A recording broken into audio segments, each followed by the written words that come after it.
Ben voilà, bienvenue chez nous.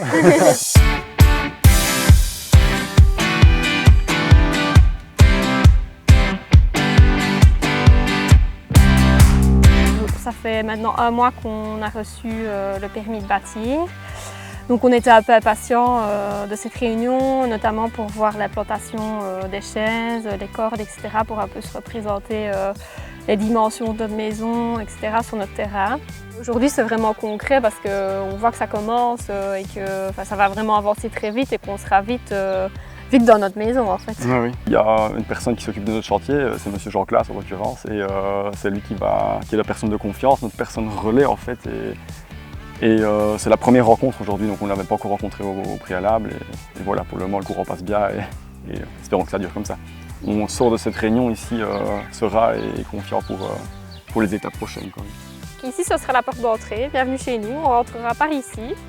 Oui, donc ce sera tout le hall d'entrée qui traversera toute la maison jusqu'aux pièces de vie situées à l'arrière pour arriver sur la terrasse et donc la façade arrière. La façade avant, elle sera toute ici en moellon, une grosse partie. Oui. On aura un bureau, le salon. Oui, et le salon sera communicant avec la salle à manger. Aujourd'hui, c'est le 2e jour, on va dire, du terrassement. Hier, ils ont gratté toute la bonne terre en fait, pour la mettre de côté sur un gros tas. Aujourd'hui, ils ont posé les gaines pour l'alimentation en eau, en électricité et pour les télédistributions. Donc, elles partent vraiment de la voirie là au bout. Et elles viennent jusqu'ici sous le futur garage. En fait, elles vont rentrer dans les caves en dessous du garage pour alimenter le compteur, etc.